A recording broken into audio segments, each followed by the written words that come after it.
Welcome to Treaty 1 territory in the homeland of the Red River Métis. I love Manitoba, which I guess is why I do this job, and I really see it as a land of opportunity. We've got incredible land and water and power and natural resources, but the most amazing thing we have, of course, is people and a lot of hope. I think a lot of hope for the future. And for me, I was lucky enough to grow up in a house where my family was very welcoming. We were always hospitable. We were always having people who weren't members of my family living with us and just welcoming in friends and stuff. And that's sort of the way I feel about Manitoba. When we invite people to Manitoba, we want you to feel good. We want you to feel at home. We want you to thrive, and we want you to stay. Because no matter who you are or where you're from, you belong here. And we want to reduce barriers to people looking to come here. We want to make sure that people can work in the profession they were trained for, because we want you to stay and fulfill your potential. So to do all that, today we're releasing our plan to make it easier and better to move and settle in Manitoba. First, we'll negotiate with the federal government for a larger percentage of new Canadians immigrating to Manitoba through the provincial nominee program. This is important. I don't think we're going to have reasonable numbers. We're not going to be promising 2 million people by 2030 like the PCs are. But absolutely, there are so many people looking to come to Manitoba, and we need to make sure we make it easier to get here. The other, which is really important, not just about bringing people to Manitoba, but keeping them here, is an enhanced family reunification stream for the provincial nominee program. We often focus on professions, but one of the things that happens is when you focus on family reunification, people arrive here, they have a support system, and they're more likely to stay. So we have a challenge in Manitoba that we bring people here and they leave. Family reunification will help people stay in Manitoba and build and grow. We will also reduce the application fee from $500 to $50.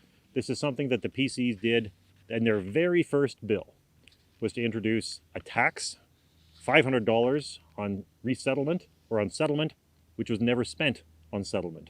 So we're just going to reduce that to $50 to make it easier for people to come into Manitoba. Further, we'll strengthen Manitoba as home of the largest French-speaking community in Western Canada by increasing Francophone immigration targets, and we'll do more to ensure that those individuals can live and work in French.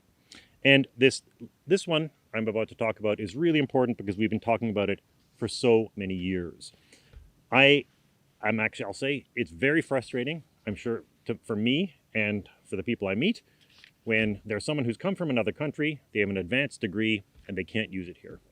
People who are engineers, nurses, doctors, psychologists, they could be working here, but they can't get their credentials recognized, even though, let's face it, human beings and human bodies are the same all over the world when it comes to medicine.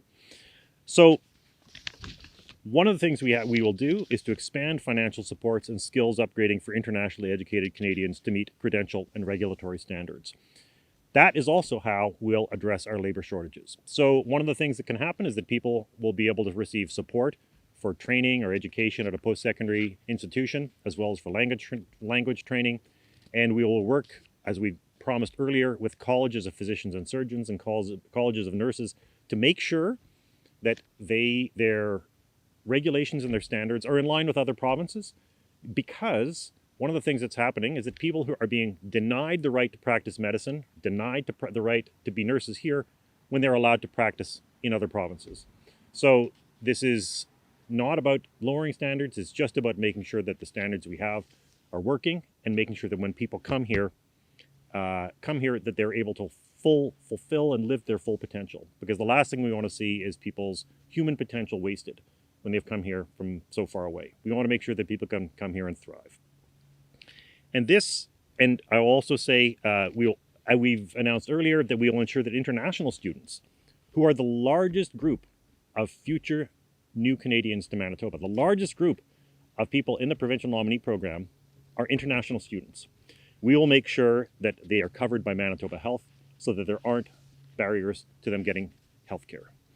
And look, I will say this is really important. This is why your vote for a Manitoba Liberal candidate matters so much in this election. And I know that Gary Alejo, we're here in Gary's constituency where he's running in boroughs. Gary came to Manitoba as part of the PNP program. And I've been out walking with him on Bear Clan, and that's where I met people, people who run satellite systems, people who are experts in computer science, and they're not able to work in those jobs. even though we need those jobs, even though we need those people working those jobs here in Manitoba. So it's not enough for us to simply invite people here to expect them to work in menial jobs, which, as Gary has mentioned, there are nurses who work at Walmart. We have doctors who aren't working in hospitals. That needs to change. And so those are the things, that's our plan. And the important thing is when you vote for Gary Alejo, when you vote for Cindy Lamoureux or Eddie Callisto Tavares, who's in Maples, in this part of town, you can send a message to the other parties who haven't stepped up. Because we've been talking about all of these problems for at least 20 years, especially credentials recognition. These are candidates that you can trust. These are voices you can trust. You know where we stand. You know we've been straight with you. And you should know the more Manitoba Liberals you elect, the stronger your voice will be. We do not know what the outcome on Tuesday will be. And that's why your choice and your vote is so important. Because remember, in constituency after constituency across Manitoba, you do not have to vote NDP to get rid of Heather Stephenson and the PCs. You can vote Manitoba Liberal and stop both. Thank you very much.